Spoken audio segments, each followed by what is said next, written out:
নমস্কাৰ এক্সাম পইণ্টলৈ আপোনালোক সকলোকে পুনৰবাৰ স্বাগতম জনাইছোঁ আজিৰ ভিডিঅ'টোৰ জৰিয়তে অসম হিষ্ট্ৰী অৰ্থাৎ আহোমসকলৰ ওপৰত দ্বিতীয়টো খণ্ড লৈ অহা হৈছে প্ৰশ্নসমূহ অতিকৈ গুৰুত্বপূৰ্ণ হয় গতিকে আপোনালোকে ভিডিঅ'টো শেষলৈকে চাব যদিহে আপোনালোকে ইয়াৰ আগৰ পাৰ্টটো চোৱা নাই ভিডিঅ'ৰ ডেছক্ৰিপশ্যনত ইয়াৰ আগৰ পাৰ্টৰ লিংক দিয়া আছে আপোনালোকে এবাৰ ভালদৰে চাই ল'ব আহকচোন পলম নকৰি আজিৰ ভিডিঅ'টো আৰম্ভ কৰোঁ আজিৰ প্ৰথম প্ৰশ্নটো হৈছে প্ৰথম বৰপাত্ৰ গোহাঁই পদত অধিষ্ঠিত ব্যক্তিজন কোন আছিল ইয়াৰে শুদ্ধ উত্তৰটো হ'ব কনচেং অৰ্থাৎ চেংলুং বৰপাত্ৰ গোহাঁই মনত ৰাখিব এই বৰপাত্ৰ গোহাঁই পদটো চুহুংমুঙৰ দিনত সৃষ্টি কৰা হৈছিল নেক্সট কুৱেশ্যনটো হৈছে আহোমসকলে চুতীয়া ৰাজ্য কেতিয়া নিজৰ অধীনত কৰে ইয়াৰে শুদ্ধ উত্তৰটো হ'ব অপশ্যন বি 1523 চনত আৰু সেই সময়ত আহোমৰ ৰজা আছিলে চুহুংমুং আৰু চুতীয়াসকলৰ শেষৰ ৰজা আছিলে নিত্যপাল নেক্সট কুৱেশ্যন শদিয়াখোৱা গোহাঁই পদটো হৈছে এটা নবেল কমাণ্ডাৰ অপশ্যন ডি হ'ব চুহুংমুঙৰ দ্বাৰা চুতীয়া ৰাজ্য দখল কৰাৰ পিছত এই পদটো সৃষ্টি কৰা হৈছিলে নেক্সট কুৱেশ্যন প্ৰথম শদিয়াখোৱা গোহাঁইজন কোন আছিল ইয়াৰে শুদ্ধ উত্তৰটো হ'ব অপশ্যন বি ফাৰচেংমুং আৰু এই ফাৰচেংমুঙৰ পত্নী আছিল মূলাগাভৰু তেওঁ তুৰ্বকৰ লগত যুদ্ধ কৰি মৃত্যুবৰণ কৰিছিল নেক্সট কুৱেশ্যন আহোমৰ দিনত প্ৰথম মুছলমান আক্ৰমণ কেতিয়া হৈছিল ইয়াৰে শুদ্ধ উত্তৰটো হ'ব অপশ্যন বি 1527 চনত আৰু সেই সময়ত আহোমৰ ৰজা আছিলে চুহুংমুং আৰু যিজন মুছলিম কমাণ্ডাৰ অসমলৈ আহিছিল তেওঁৰ নাম আছিলে ৱাজিৰ নেক্সট কুৱেশ্যন কাৰ দ্বাৰা মৰঙীখোৱা গোহাঁই পদৰ সৃষ্টি কৰিছিল ইয়াৰে শুদ্ধ উত্তৰটো হ'ব অপশ্যন বি চুহুংমুং আৰু এই চুহুংমুঙৰ দ্বাৰা কছাৰীসকলৰ ৰাজধানী ডিমাপুৰ আহোমসকলে 1536 চনত দখল কৰিছিলে আৰু এই অঞ্চলটো মৰঙীখোৱাৰ গোহাঁইৰ অধীনত ৰখা হৈছিল নেক্সট কুৱেশ্যন হৈছে কোনজন আহোম ৰজাৰ দিনৰ পৰা চাকা শতাব্দৰ আৰম্ভ হৈছিল ইয়াৰে শুদ্ধ উত্তৰটো হ'ব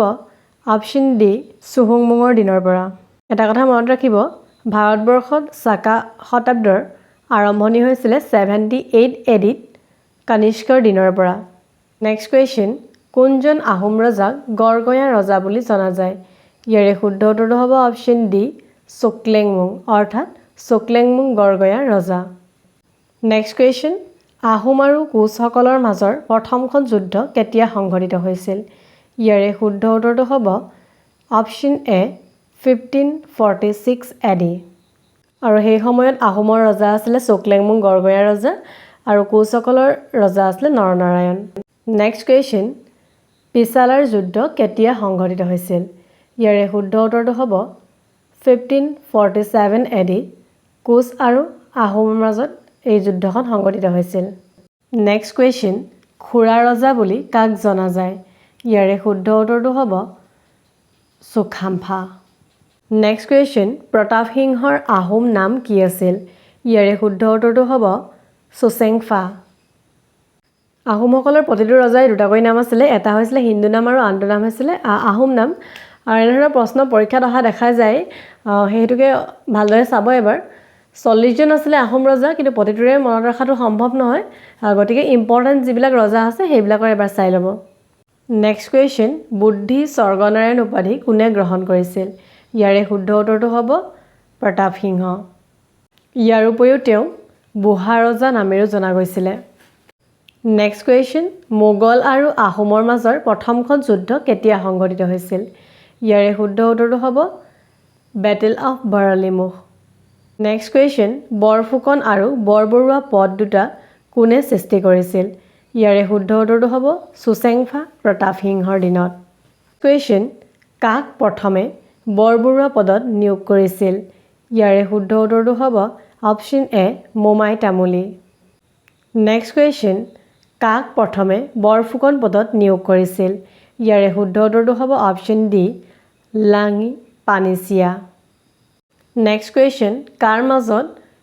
কলিয়াবৰ সন্ধি হৈছিল ইয়াৰে শুদ্ধ উত্তৰটো হ'ব অপশ্যন বি আহোম আৰু মোগলৰ মাজত 1639 চনত কলিয়াবৰ সন্ধি হৈছিল আৰু এই সন্ধি অনুসৰি আহোম আৰু মোগলৰ সীমা নিৰ্ধাৰণ কৰা হৈছিলে উত্তৰে আছিলে ব্ৰহ্মপুত্ৰ আৰু দক্ষিণে আছিলে অচুৰালি নেক্সট কুৱেশ্যন পাইক প্ৰথা কোনে প্ৰৱৰ্তন কৰিছিল ইয়াৰে শুদ্ধ উত্তৰটো হ'ব অপশ্যন এ প্ৰতাপ সিংহ অৰ্থাৎ পাইক প্ৰথা প্ৰতাপ সিংহৰ দিনত মোমাই তামুলী বৰবৰুৱাৰ দ্বাৰা সৃষ্টি কৰা হৈছিল। পাইক প্ৰথা অনুসৰি 16ৰ পৰা 50ৰ ভিতৰত প্ৰতিজন পুৰুষেই আহোম ৰজাৰ ঘৰত ছাৰ্ভিচ দিব লগা হৈছিলে। তেওঁলোকৰ একোটা গোট নিৰ্মাণ কৰা হৈছিলে। এটা গোটত 4জনকৈ আছিলে আৰু প্ৰতিজনেই ৰজাৰ ঘৰত 3 মাহকৈ ছাৰ্ভিচ দিব লগা হৈছিল। নেক্সট কুৱেশ্যন, পচা ছিষ্টেম কাৰ দ্বাৰা আৰম্ভণি কৰা হৈছিল? ইয়াৰে শুদ্ধ উত্তৰটো হ'ব অপশ্যন এ প্ৰতাপ সিংহৰ দ্বাৰা। আৰু এই পচা ছিষ্টেম অনুসৰি পাহাৰীয়া দাঁতিকাষৰীয়া অঞ্চলৰ লোকসকলে মিৰি, দফলা, আকাশ আৰু ভুটীয়াসকলক ছাৰ্ভিচ দিব লগা হৈছিলে আৰু তাৰ বিনিময়ত তেওঁলোকে ৰজাঘৰৰ কৰৰ পৰা ৰেহাই পাইছিল। নেক্সট কুৱেশ্যন, কাৰ দ্বাৰা গজপতি উপাধি গ্ৰহণ কৰা হৈছিল? ইয়াৰে শুদ্ধ উত্তৰটো হ'ব অপশ্যন এ প্ৰতাপ সিংহৰ দ্বাৰা। নেক্সট কুৱেশ্যন, ভগা ৰাজা বুলি কাক জনা যায়? ইয়াৰে শুদ্ধ উত্তৰটো হ'ব চুৰামফা। নেক্সট কুৱেশ্যন, কোনজন আহোম ৰজাৰ দিনত মিৰ জুমলাৰ দ্বাৰা অসম আক্ৰমণ হৈছিল? ইয়াৰে শুদ্ধ উত্তৰটো হ'ব জয়ধ্বজ দিনত। নেক্সট কুৱেশ্যন, জয়ধ্বজ সিংহৰ আহোম নাম কি আছিল? ইয়াৰে শুদ্ধ উত্তৰটো হ'ব অপশ্যন চি চুতুমালা। নেক্সট কুৱেশ্যন, ভগনীয়া ৰজা বুলি কাক জনা যায়? ইয়াৰে শুদ্ধ উত্তৰটো হ'ব